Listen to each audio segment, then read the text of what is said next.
Bonsoir, bonsoir, bonjour. C'est Congo News 24. Bande Konanga, comme toujours avant de commencer notre émission, nous disons merci à Dieu. Nous disons merci à nos chers abonnés et téléspectateurs qui nous suivent partout dans le monde entier et en RDC. Bande Konanga, soyez les bienvenus. Le président de la République est arrivé à Ouganda, Kampala. Et pas wapi bakosolola masolo ya ADF et puis Yanzela o balinga basala entre Kampala et Beni, Kasindi et Beni. Alors, tout qu'on développe ensemble. Deuxième point, chers téléspectateurs, condamnation de Kamere et Yindi. INC en colère, balobi balimba longwana bango na gouvernement. Bande kweza ya koyinda batomboki na ndenga mukete, bokoyoka bextre, boyoka ndenge batu baza na colère so yekinde baza koloba. Alors bande konanga toko développer ensemble pour essayer yindi na émission. Troisième point bande konangae. Oyo o balobaka complicity. Sénat vote contre immunité de Matata. Alors bande ko complice. Donc Bayati azana problème sérieux na ba Congolais. Ba Congolais bazana colère ndenge muketi bande kona ngai bako senga démission ya Bayati. Parce que batu yo bakomi ko bomba batu. Alors bande ko toko développer ensemble. Alors bande ko premier point na biso arrivée de Fachi à Kampala et Kasindi. Akomaki Kampala et puis Bangona Museveni basololi après masolo bakina Kasindi et pas wapi bakei kokata ruban pona kobanda ba travaux ya autoroute oyo kobanda Kasindi Beni Butembo Uganda bande kona ngai masolo e bandaki ya kosakana ngote fatia ke kuna premier point za ba ADF et puis deuxième point makabanzela oyo ya onto tcheribino ya botanga bande kona. Parce que eza double réunion. Nanu yanzela wana basiye bako ndeni côté ba congolais ba ko travailler côté ba ngombe ba travailler ba ekokutana. Mais situation toza na ngwa bande konanga eza ya ba ADF.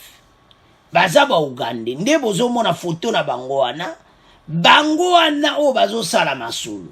Mais situation oyo e bani ko koma na ndenge moko que il faut Uganda a intervenir na batu na hii. Parce que bango bayebi. Yango moni fatia kembangu kuna kosola na Museveni. Bande ko bavoise balinga mboka na bisoti. Fachi faza mayele na bavoise oyo. Poezo sala pasi pe mawa. Uganda. Tête à tête entre Félix Tshisekedi et Yoweri Museveni.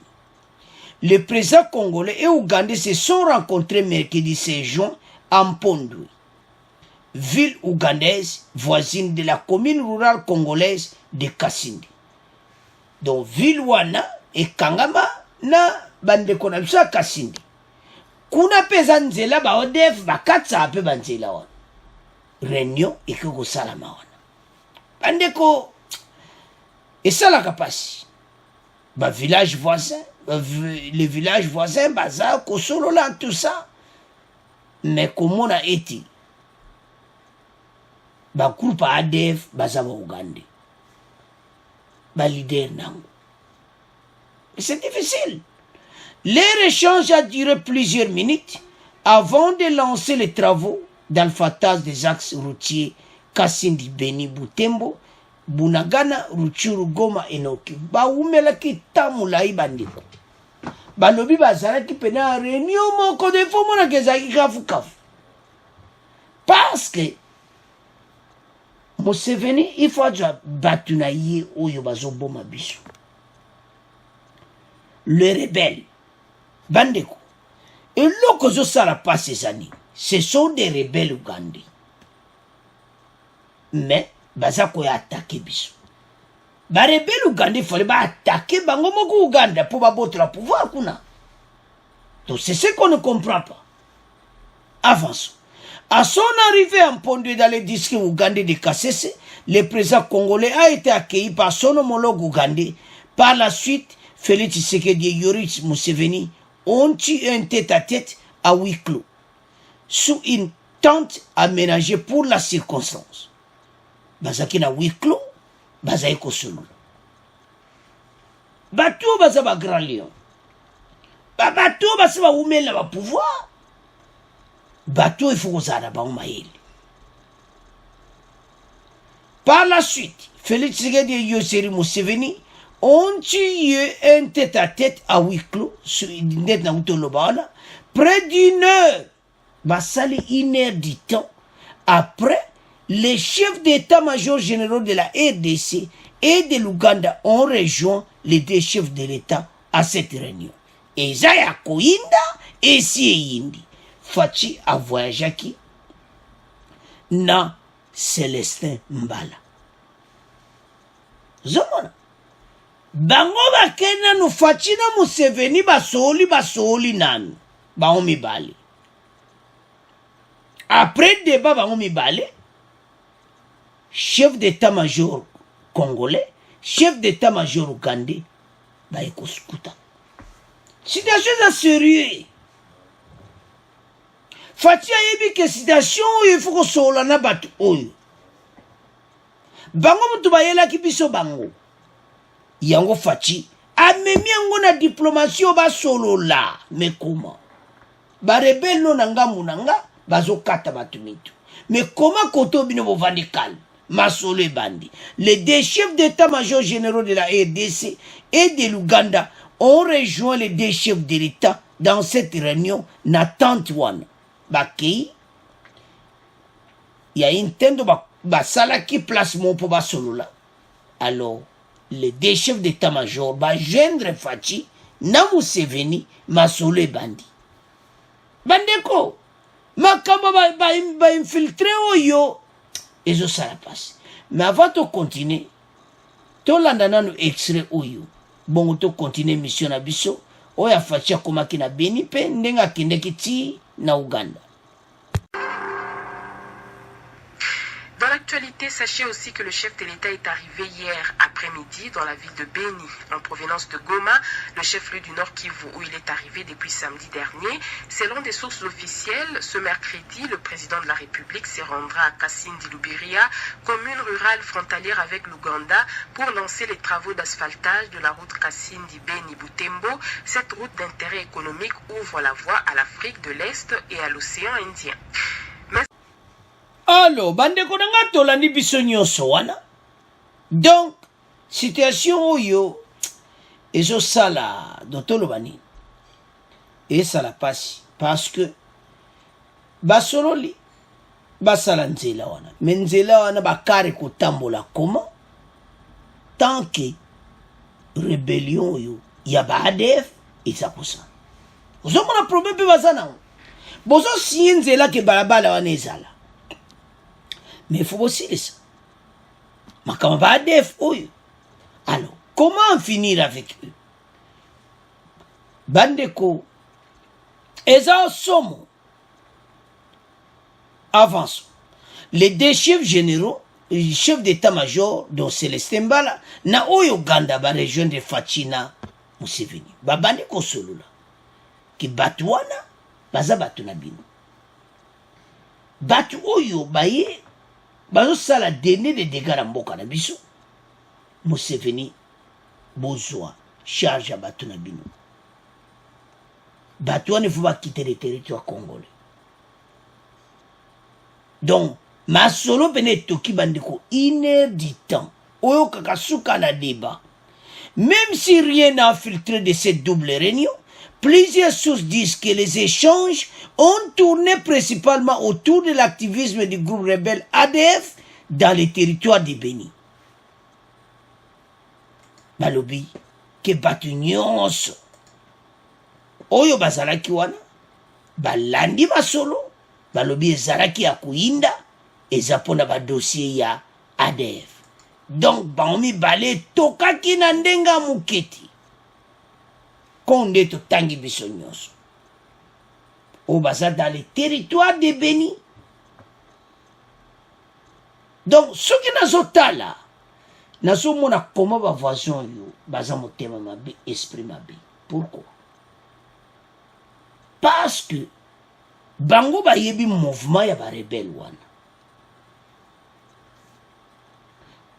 Je ne sais pas la façon dont batika pays na biso zakana ba trouble comme ça pays na biso zonga kasi.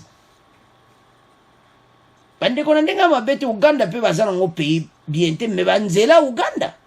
Infrastructure banzela Uganda eleki ya biso. Donc ça se voit que bango bazana moi kimia. Mais pourquoi biso tozala na sima ndenge wana? Ba Congolais to telema ba yini bazana porte ba voisin ba tomboki na ndenga mukete. Mais tozana bango mayili. Tozana chef de l'état waza sage akeko solo na yi. Parce que tango ko yinda facha oyebisa Museveni na yebisa kiyo. Parce que bandeko dossier comme à niveau mususu. Et comme à niveau moko likolo. Ba jeune militaire congolais ya far d'ici bendele ekoyati ba lobi bango batika lesimati. Baso capturer ba ADF. Tonane mission eleki. Baza ko panzana nde bazawana. Mais il faut aussi ça dossier. Parce que tant tozo umela ba dossier oyo mboka ezo sala recul. Tout ça a besoin bato ba yo kanali susuti. To sila nana bato na ndenga mukete bandeko nanga parce que ça fait mal notre pays. Entre biso yango to lobaki. Guerre à bouillir, bato bazala kabo moko. Mais quand on voit ba politicien na biso, non. Baza kuna te facha jwaka ke chèque, masole silate et tout ça. Non. Bato bako vivre bouiti. Facha kuti pene tamoko mawa. Azo tambola partout pour la solution. Mais so tali batango pe waboma mboka oyo ba pied ba ressources mais bazo zapena ba défenseur pe na kati ya Sénat so nota la Sénat ninga ba défendre matata mponyo ça me fait mal et ça koyinda donc bato il faut ba quitter Sénat ou bien ba ça infiltrer na kati ya Sénat ou bien ba ça va vraiment congolais mais toujours y en a point. Parce que ce pesa déjà passé dans mon team. Fatia kudimbo kama bazo bo bande kona biso. Fatia salignos. Pendant les 25 ans à RDC, où est état de siège à Libos. Toujours comprendre. Ils ont passé les 20 ans. Bah l'exhibition balai, bah tiro ça la état de siège. Batia kusala ba concertation ti faisait un risque ko kenda ba zone wana nyonso za bitumba pona ko résoudre makambo oyo bande konanga comme vous voyez Fachi Museveni basali 1 heure du temps il y a discussion et puis Célestin Mbala et chef d'état-major à RDC na chef d'état-major ougandais va rejoindre Masulu. Donc débé zalaki na ndenga mukiti.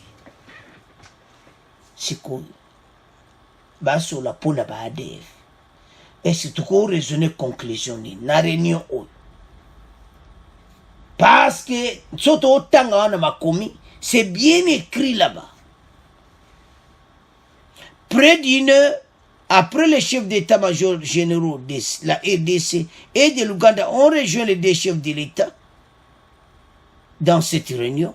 Donc, ça ne plus à demi-heure. Masole Zaki à huis clos. Sans micro, sans journaliste.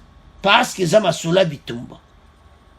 Et Zama Sola kolongola ba ADF bazonyo kolabiso. Bota la presse dans la biso. aza parti kokene mpo na yo ndeko na ngai ozolanda émission totika kolanda bafaux discours Fachi est là pour notre intérêt bato ya mosusu bayaki na maoka kotia désordre mais guerre oyo il y aura toujours un vainqueur eza nde RDC bavoisin bakobetana mo bakali na masolo baosolola bakosala baje na bango mais bandeko toyeba ete la RDC notre Dieu aza na dernier mot asuka koloba tant que Fachi azokroire na nzambe wana victoire eza certaine bavoisin bakangeli biso motema otala so otalika bafasa ba ADF oyo ozomona keke bato moko non ozomaka bafase moko ya mystique bandeko nanga bafase moko donc très compliqué oyo bazosala bandeko na biso mabi kokata bandeko na biso mais ekoyindela bango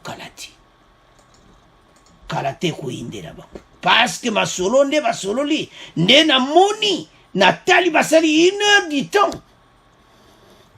Museveni aza na question à répondre donc tokoyoka dans mikolo ekoya tokoyoka ki côté na bango badie solution pour na récupérer bateau parce que ça ne sert à rien que nzela obosala routier au Kasindi Beni Butembo Fachi se musala mota osala nzela wana parce que totali biso na bango na za na intérêt makasi bango basa na intérêt pa na biso za na biloko nyonso et le déranger biso sa guerre alors kosala balabala autoroute balabala mbala moti kuna eza problème te mais ba groupe armé na nzela wana tukoyoka ba dégâts soki masolo esili te donc ça ne sert à rien ba conseiller président soki bango ba ondimaka te ko benda ba ADF oyo botika pe banzela wana parce banzela wana siko elekaka nzela bango ba ADF baza mais balongana bango alors bandeko nanga c'est à ce point totiki premier point tokomoke na deuxième point alors bandeko nanga tokomi na point ya Kamere condamnation de Kamere eyindi INC en colère bandeko basalaki appel nango nde tolobaki na émission eleki Kamere bapesi 13 ans badiminie kambe balongoli 7 ans mais baza na chance balongoli ye mais bango bazotomboka condamnation en appel de Kamere tous les membres de l'INC les députés les conseillers à la présidence et mandataires en réunion d'urgence de crise siko de crise bosani bo démissionner na gouvernement wana kutina ndimité ba besoin l'art wa kuba olongwa te so bolongwe boza eza tina te parce que bo bebisi misana bino so bo démissionner na gouvernement boza bozo bo rater ba poste parce que Kamere a un fait accompli c'est Kamere mutaluka ke Jamal Kamere mutasala orchestration nyonso topesa kaka exemple bande kwa INC Masaro mbongo na zwaki wa bandeko isa mawa Kamere salima kamune tout ya kansaki ba okangete a détruire be preuve a bebisi be preuve nyonso tout ça ko bala nyonso ba lekisi virement ba moi l'étranger on leki ba jugement yeleti bazana biloko ba monaki ba koyebso te banque pese ba biloko tout Kamere vous avez fait des virements. Et puis ce qui est grave, Maman Mida, Azo Lebas Azaïk Osara, na procès, elle disait que Bozaki Bambongwana na mariage. Quel mariage est mis sur $1 million? Banana Bayaki ou millionnaire na mariage one. Non, Kamere accepte ça. Les Kamunionso, il faut fouta Oyo Sara Kimbongwana. oya obima pena dans 13 ans babaccéder wana oya obima na prison ebele bambongo il faut barécupérer bakongolais bazoloba bokatele 13 ans bo bambongo eza wapi problème ya gouvernement na biso il faut basala makasi kokondane bato eza problème te mais récupérer leur bien et vendre ça kozongisa mbongo na kesa lita parce qu'il y a au côté de prison 13 ans après abimi na ye il a 58 ans ou 59 ans je ne sais pas nayebi mbula ne pene exacté soki aza 58 je donne un exemple soki aza na âge wana abimi donc na moi elelo 75 ans 74 ans ozano bien obandi mpe vi lisusu eza mawa bato baza kovwama na mbongo ya leta surtout ele ozopesanga kanda batasena me nazoya na pona les militants de l'Union sacrée, je m'excuse, les militants de l'Union pour la nation congolaise se sont rassemblés ce mercredi 16 juin devant les sièges du parti au Monana INC dans la commune de Barumbu pour une adresse au secrétaire général de cette formation politique, Billy Kambale, concernant la condamnation de Kamere à 13 ans de travaux forcés. Bokoyoka Kambale à Kuluba. Billy Kambale Bokoyoka. Totier la bino extrait sur Oebango Bazo réclamé. Ils ont même le courage Kolobake, justice est indépendante et tout ça. Mais total à nano. Parce que Mbongo. Donc c'est ça. À l'issue de cette adresse, les militants de l'INC ont brûlé des pneus devant les sièges du parti, afin d'exprimer leur frustration sur la décision de la Cour d'appel de Kinshasa-Gombe. Dans la foulée, un affrontement entre ces derniers et les taximotos qui ont vu leur passage être bloqué a éclaté. La police est rapidement intervenue pour rétablir l'ordre.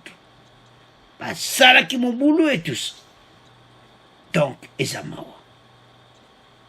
Mais avant Toyoka, bata INC, Toyoka nanu, ndenge nini, bapanzaki baona ba police, bongo to continue mission na biso. Police epanzaki balandi ba UNC bayebamekaki kokita na balabala nsima na etumbu ya mibuzo mina misatu ya misala makasi cour d'appel ya Kinshasa Gombe ekateli mokonzi na bango Vital Kamerhe na busambisami ya kozongela kalaka mokonzi ya UNC alakili ngomba ya Kamerhe lizali kokutana mpona kozwa mokano popo na bango ezalaki kaka mpona kolongola Kamerhe na nzela. Ok, bandeko nanga toleka siko na rencontre wana basalaki topesa bino compte rendu ya réunion na bango. Bokoyoka compte rendu ya réunion à INC. Ils ont convoqué les ministres, les députés, les conseillers à la présidence et les mandataires en réunion. Babengsi bango nyos kosolola na bango. Baza d'accord te. Bandeko bato yo tellement que bazo aux alentours à président de la République, taba olak ba face à boy, bato fo longo na bomé na kata présidence. Pour bazo lak ba face makambo moko bazo lo bana monoko na monta bokoyo kano. Bato yo bazana esprit ba, do bazo mona te ki caméra yiba kimbo. Oh bozo luka présentation à pièce contre pièce et lo ba yemo caméra. Mais ba démontrer quoi? Biso nyonso tolandaki bana mike baza te eza bawa soko ayibaki mbongo te. Et pourquoi? Banque ya Robank o azalaki manager ya Robank ye moko abimisaki mbongo belge wana apesaki caution. Pourquoi apesaki caution so bino boyibaki mbongo te? Ba virement ezoleka na ba compte ya Kamerhe. Mbongo ewuti na trésor public. Kamerhe wana pa yebi yango te. bandeko bazobimisa bambongo bamonta moko doso oyoki olobi mon dieu non motu nyonso ayeba eke mbongo baza koyiba mbongo motu nyonso ayeba eke bakokanga kamere makambo to aza kosala bato nyonso bayebi bandeko lelo bata yenso bazoloba totiela bino bango bokoyoka mais ça fait mal tolanda extrait oyo ya réunion na bango basalaki bongo to continuer mission na biso.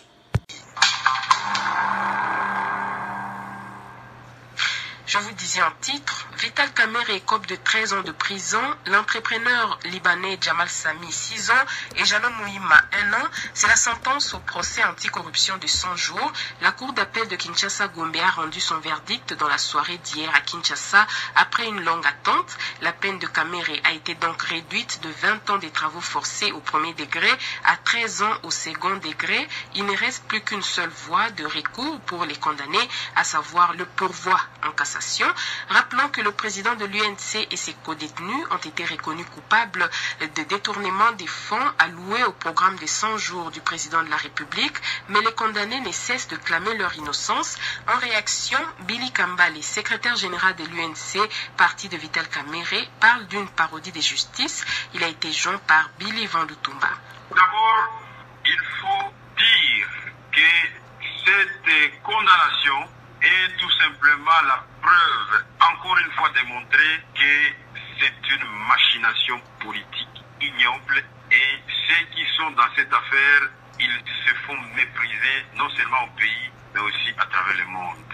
Ce qu'ils ont fait aujourd'hui, c'est tout simplement la confirmation que notre justice n'a jamais acquis son indépendance parce que, figurez-vous, que Monsieur Jamal, qui avait perçu l'argent, qui avait le marché, c'est-à-dire c'est le principal accusé, il est condamné à 6 ans, mais Kamerhe, notre président, qui n'a jamais, en tout cas depuis le début de cette procédure, on n'a jamais démontré à quel niveau il est intervenu dans ce marché. Mais c'est lui qui écope de 13 ans. Nous disons tout simplement que c'est le ridicule qui couvre cette parodie de justice.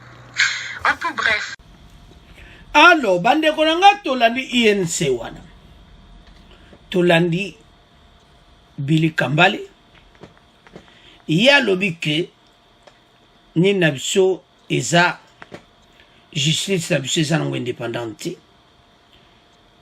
amoni ke basali bango bamonte bango lokola coup bien complicité et tout ça donc à ce moment que ça purement politique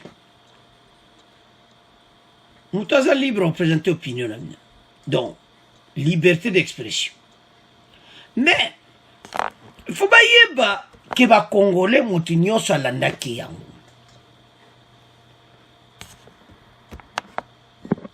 Total un salaire à Camille.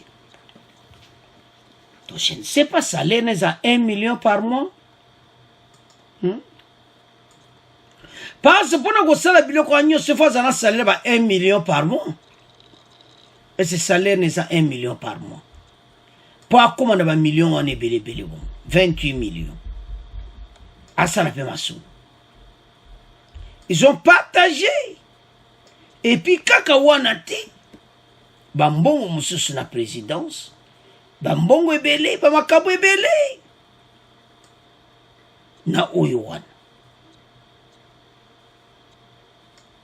Ya mona qui a commis wana ale yepa bana ko brûler to éviter ces courses na batu ya FCC on ne sait pas peut-être ante ba mona bo mona ngano le kabilo na la o bino bo yiba kone za muke nga kamera na le kabino bon peut-être ça qui basaki entre bango passe ba yebani ande ko batu o nyonso zomona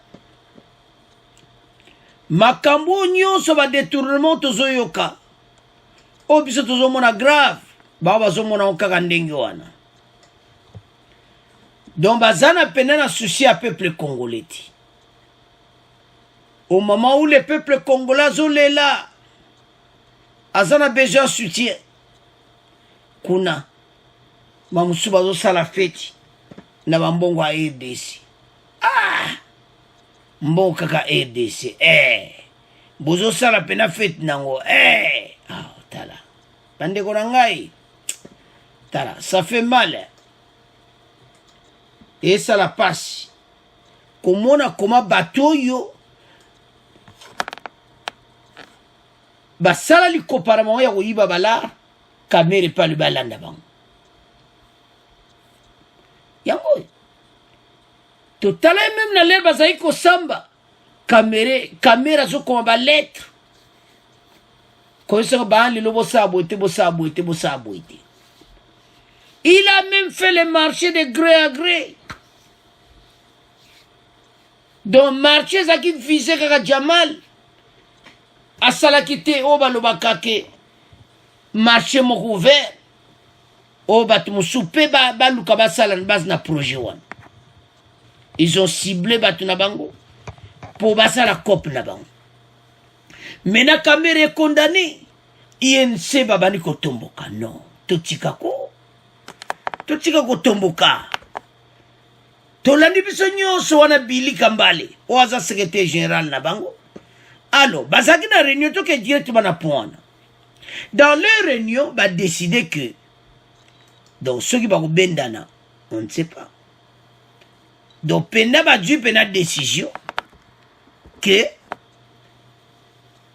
donc baluka ba bendana. Mais na ndimité. Pour bazana posa là, bara posa ba poste. Batouane faut ba yeba que Kamera za leader à parti. Le leader à kolonga bo pona leader mususu. Donc conseil to so pese bande kwa INC bo pona leader mususu. Bo be se misala na bino te ke bo za colère pour Kamera za condamné. Bino bo tika misala bo za ko sala. One is a rare grave. Même moi sinon na ndako akosepela te otika musana yo kapo bakange Kamera. Non. Parce que Kamera salaki yango. Souvent ezalaki que Kamera bakosele makam. Là on comprend. Mais biso nyonso tolandaki yango. Siko bino siko mbo démissionner. Ndimité. Ministre INC. Alors apenaki baale na lungi ministre ANC, INC, na lungi ministre pena gouvernement sama kaka po ba condamner Kamera. Non to tika bajeko. Mutako sala ngo azate to tiko bang sabatu. Nandimite mutumo nde bazana nde basali réunion na bangunde bozomona wana tous les membres de l'INC, ministres, députés, conseillers, présidence, mandataires en réunion, dirigeance. Nabo basala kana kati ya présidence. Siko bolimbo sala nini? Bo démissionner ba poste. Botiko kosa biso. Muta o démissionner zati. Bozala colère to comprendre pas ça leader na mino. Donc il y a un sentiment. To su mutinyo sa comprendre. Mais ce qui te comme le makamuke action bol ka bon mener action moko boy non. Parce qu'il y a des soupçons que va pas démissionner là-bas. Mais ceux qui vont démissionner bino. Bino de va te regretter. Mais l'indimité va ko salango. Bazo la sera solidarité na bango envers le président mais bon, président Billy Kambale c'est au Jakarta $100,000. Et pas Kamera, c'est une question. Au Jakarta, quelque chose dans un million, ça coûte tambola wana. Ah, nzambe. Au Canada, na mikeba aussi, ba million, ba kana ba parler. Au ils sont à tal ne ba samsa. Non. Kamera, azaka, kuna taku ba yiba. Hein? Ya polé les boy. Oh, non. Bandeko, ba conseiller bangwa. Kamera a salé fou do kop moko dongo balobaka bizarre. Na bana na kati bana bakoti ba inonsa bakoti na kati masolo don. Oh non comment est poto non. Ezai bizarre non. To comme na suka histoire. Alors poto clôturer point. To tanga tu ba commentaire bandeko na biso.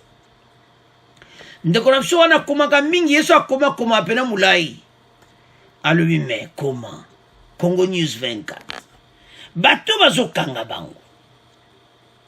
Mais pourquoi pas baobotola ba bien na bango te caméra ko bima kuta ba bien na pour 13 ans ko ça na pe abimi pe.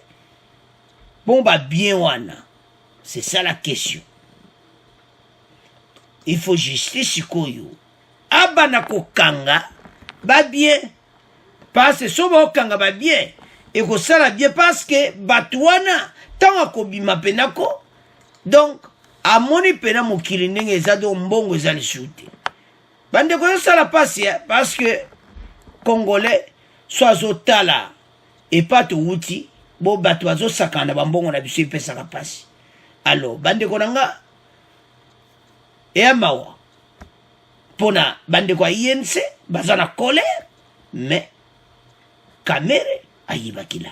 Alors c'est à ce point tu comment clôturer deuxième point tu comment qu'il y a troisième point. Alors bande ko nanga to komi na point na biso o yasena. Vote contre immunité de Matata Mponyo. O eza complicité. Tout ça déjà la colère, o eza complicité. Les sénateurs viennent dire non aux poursuites judiciaires contre le sénateur Matata Mponyo qui est cité dans l'affaire du fiasco titanesque du parc agro-industriel de Bukangalonzo, engloutissant plusieurs millions de dollars. La justice avait introduit une demande de levée des immunités de Matata Mponyo, présentée dans le rapport de l'inspection générale des finances, contre l'auteur intellectuel de la débâcle de Bukangalonzo. Matata Mponyo, Batiki. Et ça, sérieux, bande konangai. Que ça, bazana colère. Et dès ce moment, bazana colère, ben filtré bazo sepil. Bande ko bato basala clic na bango pendant plusieurs années pour piller les ressources de la RDC. Sur l'histoire à Bukangalonzo, tout le monde se demande comment batiki bango, comment bakangi bango ti, pourquoi batiki est libre. Bande ko situation est grave. Parce que Matata Mponyo a yibaki mbongo. C'est que la question qu'on se pose. Donc, Bayati. Bande qu'on a beaucoup yoka, bande autant de tchèm extrait. Vote. 46, donc, 45, 46. Donc, on a bien que Moutumo Gaka et Zangi. Donc, 45 va voter pour. 46 va voter contre. Moko a s'abstenir. Va traiter bangwana. Oh, moko on a soka lobagi kaka. Contre 46. Pour 45. Donc, bande quoi ça passe. Un vote serré. Donc, Moussou va voter. Qu'il va poursuivre. Donc, Moutou a voté en Wazaka Mouyibipe, donc c'est qu'il y a un Sénat. Parce que la logique des choses, ce qui Moutou a yibakate, à cause de la Aza Aolinga Kibakanga Matata. Mais Moutou a yibika yibaka, à Kolinga Bakanga Matata. Donc si je comprends bien, donc Sénat wana, o union sacrée, et ton na ba. Baton il faut checker bango bien. O eza complicité. Donc situation oyo bandeko eza sérieux. O balobaka complicité parce que comment Moutou as vraiment au moins clairement que mbongo azwaki. Bandeko il a acheté une machine en outil le zati. Mais la machine a été achetée mbongo ebima. Bato batonga balabala Bukangalonzo buna balabala les alakati. Ça sont des preuves tangibles. Bon, sikoyo moto asali mabe donc sikoyo okoyiba na yo osali no mabe donc il n'y a pas de problème. Oh Nzambe. Ça fait mal, hein? Donc, si vous avez la makamba bodon, le non, où est sa complicité? Donc, Bayati, a la question qu'on répond par les Congolais. Parce que si vous avez besoin à Tambou Mamba, il y a Tambou Sikoyu. Ah, vous votez pour les sous, non? Ah non, un bâtiment sur Kitananzela. Mais n'est déjà bandiboy. Ils ont mon Bayati qui peut protéger bateau. Bateau sur Bawuti na FCC, il faut botter la bango bien. Oui, que Bayati bena décourager ngana ndenge moko. Hein? Non. Bayati a déjà risqué ba Congolais ba senga démissionner. Il va démissionner. Parce que la situation est claire. Parce qu'il y a un veto. À part votre il y a qu'on décide que le mouton va kangaï. Mais il a plutôt Kotika, tu vas voter en tête, va se sauler en coulisses.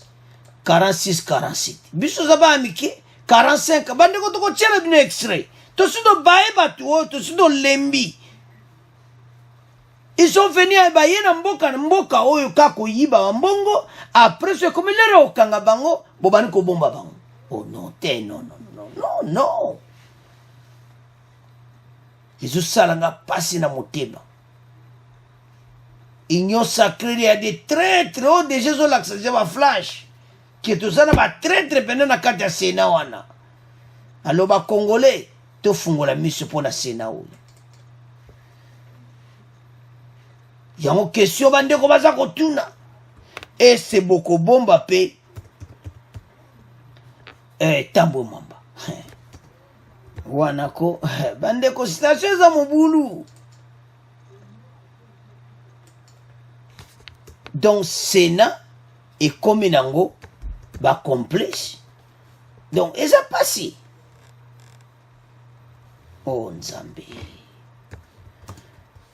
Oh ezako. Donc eloko to senga sikoyo Bayati ka démissionnaire. Poeza mawa. Mais avant de continuer mission, to landa extrait oyo. Bon, to continuer mission na biso.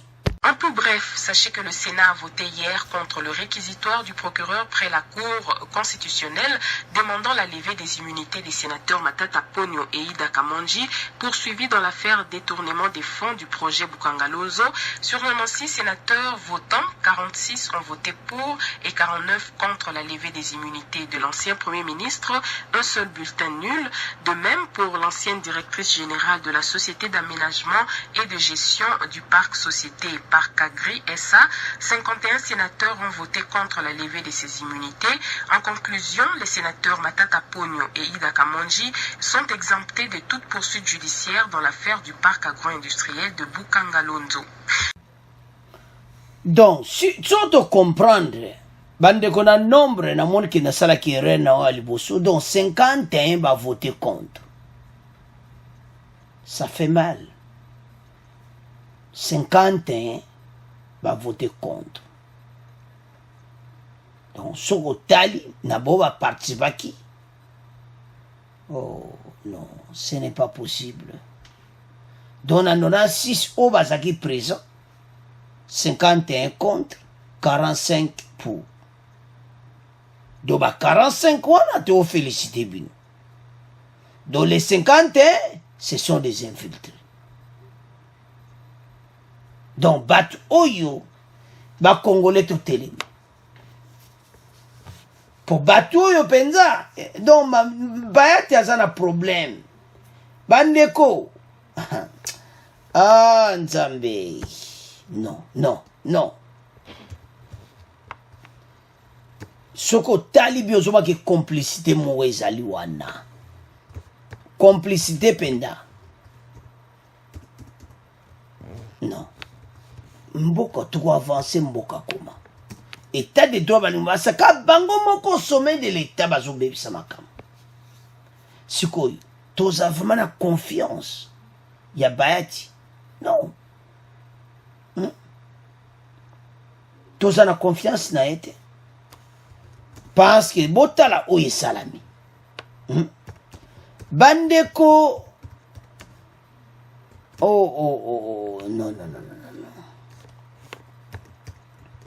ezo sona tali kaka na bato bazobomba batebele donc eza lokola Sénat place refuge ya bato babendaka bala donc Sénat na biso ekomi place ya bato babendaka mbongo donc oyibi na yo keno na Sénat bayati ya koprotege quel esprit oh non bayati avec beaucoup de respect bacongolais tozopesa yo zwa badécision moko ya bien corriger berero oyo osali zwa tambwe tinda yakene kosambwa akene makala tambwe mwamba soki osali te bacongolais baza na kanda deja nde bazawa na oyo ya matata mponyo nde batiki mais c'est pour cela que bato bazaofuta millions donc $1000 donc $100,000 pour kaka ke na Sénat à corrompre députés nationaux. Il le savait que kuna bake refuge mais bobosa nzambe wanaza les bien mal acquis beaucoup profiter na honte ebele bakolokota bino na dossier ya rapport mapping biso beto na problème te de toute façon totika biso kaka na 2 ans basénateur atu baolongwa te taka bino tukata bozolongwa bazoya kolokota matata mponyo bosala eloko te lobakima RDC na 2023 bandeko bokoyoka kotoka na 2022 wana ba na 2023 wana do na fin don tant tokomaka ba novembre 2023 boye avant l'élection allez bango tout démissionnaire na montage sur la postate lokota bango nyonso na makala bayati yo salo yo zalem su yo be kombo ezakuna boto ebite oh kama be bayati be kombo ezali po yazo boya ko livrer bango pourquoi mais bacongolais bazozala bacongolais bazozela parce que makambo oyo bandeko na ngai eza mobulu bo comprendre que bacongolais bazala na kanda bato bayiba mbongo baluka bakanga bango bakene prison mais lelo oyo l'état asengi bango babani kobomba bango mais l'équipe va juger na mayele te les dossiers là dossier longwete pas immunité kosila hein bande ko bo comprendre likambo bo kango lelo ke ba immunité nyonso bazoboya oyo bato tu bakokima RDC donc tanga to komaka 2023 boyika période wana te ya ba vote bango tu balongweti bakomba simple te tamba yo lokota bango dia bakokima mboka oyo parce que na ba refuge abwe bato bake kobata mabayibi mbongo à l'état non bandeko situation eza mobulu o balobake eza clair ti et comme temps oyo bakongole batelema po balembi hein bazo protéger bato hein alors que bazo senga bato yo baya kosamba mais de l'autre côté kuna bazo bomba bato oh non totika bajiko hein bato vraiment bayibi hein nzambe bandeko na ngai ezo sala pasi soko talo lobi non eza possible te ezo sala na mawa komona koma makambo ezo sala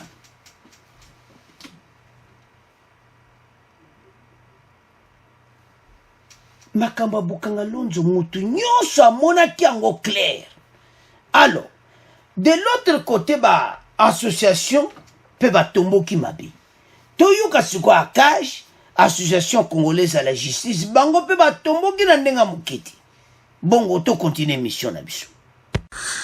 Akaj epameli sena na kobeta ebotu na état de droit na koboya kolongola bobateli ya ministre wa yambo ya kala pe sénateur Augustin Matata Ponyo. Sena eboyaki nsima na maponami kolongola bobateli ya Matata Ponyo na sénatrice Ida Kamuji IGF efundaki na misolomi ya parc agro-industriel Bukangalonzo. Bandeko tolandi wana na ba association bakomo tomboka pona makambo ya Bukangalonzo. Pourquoi? Parce que dossier ya IGF ezaki clair. Ezaki kolakisa ke batu oyo babendila. Ezaki nango clair. Bongo lelo yo. Ah, Nzambe. Oviler mo ko bandeko nanga sona tali. Sona otala bayati na bia bata FCC to koza na ba confiance te jamais. Donc on va le baquer. Donc on protéger les bango. 51 va voter contre. Ah! Immunité on va longola moti. Oh! Makambo peneza polele ba congolais bazomona. Soki ba association ba kombe ko tomboka boye, bati ko makambo za siri. Do ba moni penage gouvernement complicité et je continue na. Makambo eza polele boye. Batu oyo nde bazobebisa mboka na biso tozana bango kalati. Ya onto tolobaki. Bayati, il faut se combattre. Ba Congolais se combattent timbela se combattent. Ya yebi kambuti. Ya utana FCC. Et ça yebi te que bato ba bendi bala. Non. Citation za mugulu bandeko. Citation pena so tali au mona ke clair ezate. Clair pene ete. Donc bato bena ba bendi na mbongo. Ba o défendre bango. Oh.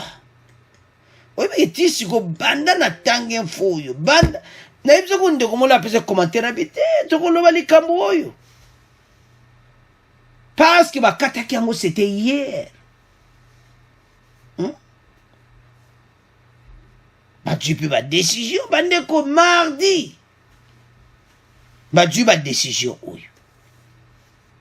Non. Pourquoi bolingi mbokati? Pourquoi bolingi RDCT mboka na biso boyi? Hein? Donc soko tali l'air mo lobi non. Ba Congolais to fungola miso. Il y a trop des infiltrés partout au sommet de l'État. C'est comme tu on dit matin. Ba tindenga zaona Congolais penda mikolo ba so talga be info balwaka ba ti complice. Munyo so lobaka bayati asa complice.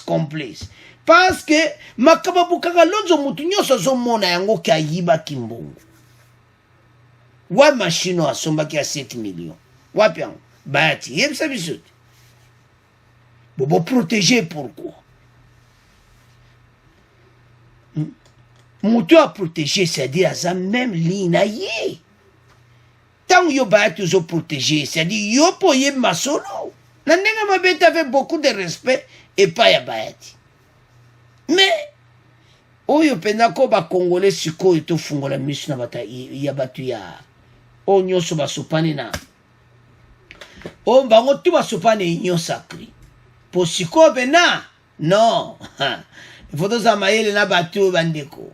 Sokite batu yo ba ozong sabiso na ba confusion. Auto outre na FCC cash. Non. Ce n'est pas possible. Ba Congolais nyoso bazana kanda.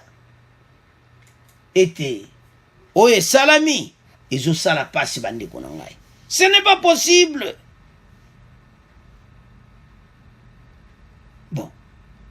eloko tontoloba eza boye bango mpe basisi bato mayele te bango kuna baboye kotika bango sikoyo justice akende na nzela mosusu botunanga nzela nini kala te immunité ezosila nango 2023 ti bino nyonso démissionnaire ekomilera okanga bango bandeko bakomwa nde bakokangakanga basaki butu babani kokatisa banzela zamba mosu banzela makolo mosu kokatisa braza saswa bana kokangakanga bango kozongisa bango awa ndenge bakonga kimaki ndenge ebele bakokima bamosu aluka bapakata na nzela wapi kuna rapport mapingi ezwi moboyeba ete bakokanga bino rapport mapingi nde suka bo baluka bakima bakokangakanga bango me bandeko na nga bato oyo sikoyo biso nyonso totala sikoyo sena oyo malamu parce il y a des complices il y a des infiltrés na kati oyo bazobebisa état de droit